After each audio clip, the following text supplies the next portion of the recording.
The snow began falling 3 days ago and has not stopped since. That is how it is here, in the deep of a Norse winter. The sky decides, and the land obeys. But inside this little bakery, tucked between two ancient pine trees at the edge of the Ironwood forest, the cold has never once been able to find the door. My name is Sigrid. I have been baking in this place for longer than the oldest tree outside can remember. The ravens know my name. The foxes come to my window on cold mornings. And tonight, of all the wanderers who passed through this forest, I'm glad it was you who found the light in my window. Come in. Close the door behind you. Yes, shake the snow from your coat.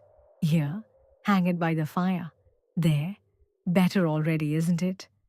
The smell you're noticing is cardamom bread. It has been in the oven since sundown. In the old language, we called it hjertabrød, heart bread, because it was baked for those who had traveled far and arrived with a cold chest. Not cold from the weather, cold from the world. I think you know what I mean. Sit here, at the long wooden table. The bench has a sheepskin on it. Yes, that one. Pull it around your shoulders if you like. There is no ceremony here, no performance. Only warmth and bread, and the sound of a fire that has been burning in this hearth for 112 years without going out. I will tell you a story while the bread finishes. It is a short one, or perhaps a long one. Stories in this forest have a way of becoming exactly as long as the listener needs them to be. Long ago, before the roads came through these woods, there was a girl named Brynja who walked into the Ironwood on the night of the first snow. She was not lost. She knew exactly where she was going. She was going nowhere. She had simply decided that nowhere was better than where she had been. You may have felt that way yourself. Once, Brynja walked until her feet were numb and her breath made small clouds in the air in front of her. She walked until the trees grew so close together that the snow could not reach her, and the ground beneath her boots was soft with pine needles and old moss. And then she smelled it. Cardamom, and wood smoke, and something sweeter. Honey, perhaps, or the ghost of it. She followed the smell the way a cold person follows warmth. Not thinking, not planning, simply moving toward it. She found the bakery exactly as you found it tonight. The light in the window, the smoke from the chimney, the door that opens before you knock. I made her the same thing I am making you now. A small cup of warm milk with dried lingonberries and a single slice of hjertabrød, still soft from the oven, with butter that melts before you can finish spreading it. She sat where you are sitting. She did not say anything for a long time. That is the right thing to do in this place. There is no need to explain yourself here. No need to account for where you came from or what the road was like. You arrived, that is enough. Outside, you can hear the wind moving through the pines. It sounds like breathing, slow, patient breathing, the way old forests breathe when they are content. The Ironwood is content tonight. It always is, when there are warm lights at the edge of it, and someone inside who is finally resting. Your bread is almost ready. I can tell by the smell. It changes just slightly in the last few minutes. Becomes softer somehow. More like a memory than a thing. Let your shoulders drop. You have been carrying them very high. I noticed when you came in. That is a thing people do when they have been tense for a long time. The body forgets it is allowed to be soft. It is allowed.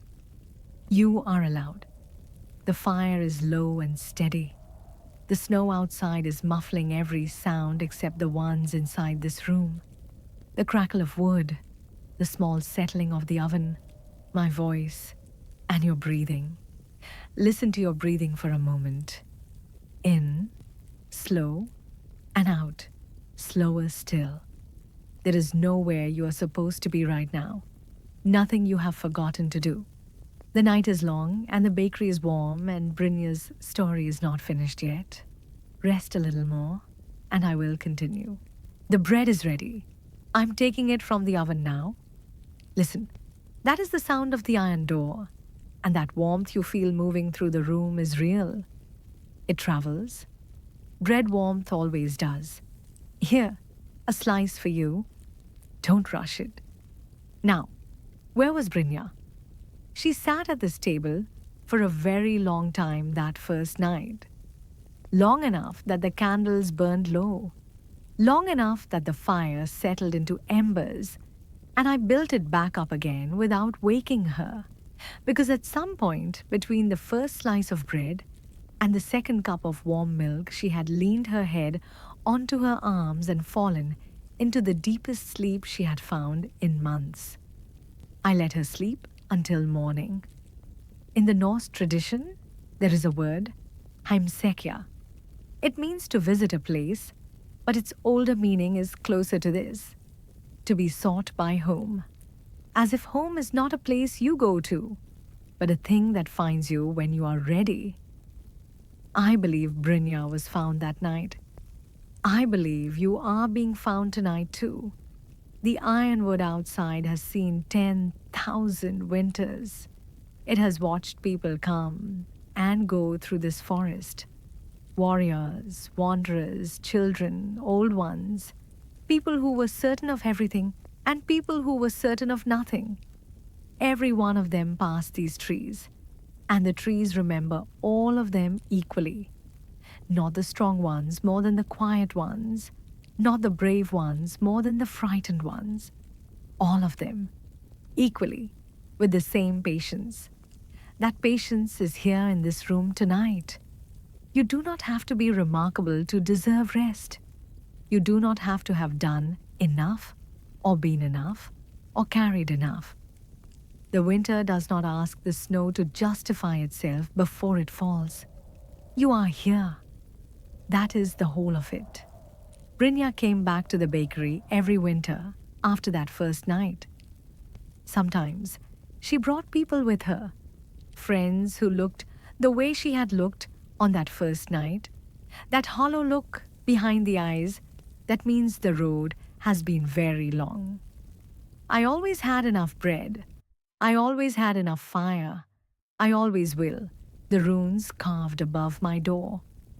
You may have noticed them when you came in, those old marks in the wood.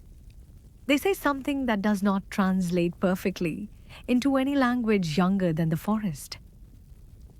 But the closest meaning is this: whoever enters hungry leaves full, and whoever enters cold leaves warm, and whoever enters alone leaves knowing they were never truly alone at all.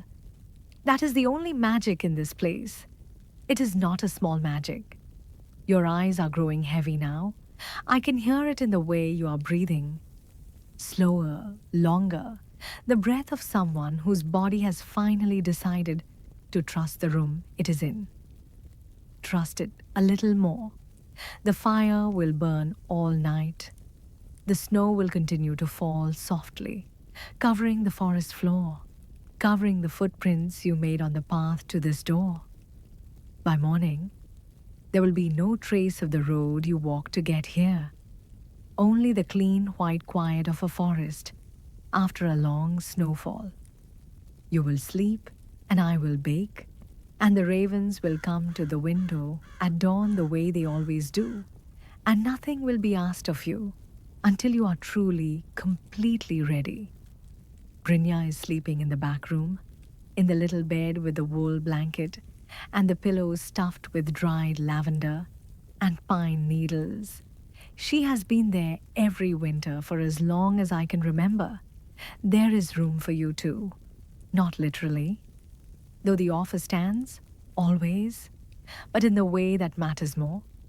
There is room for you in this quiet, in this warmth, in this story that has no urgent ending and no lesson to extract and no place it needs to arrive. Let your hands go soft.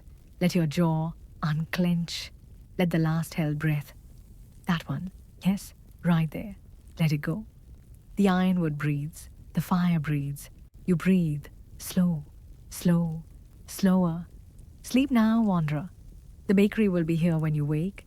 The bread will still be warm. And I will be exactly where I always am. Right here, at the edge of the oldest forest, keeping the light on. God or not, good night.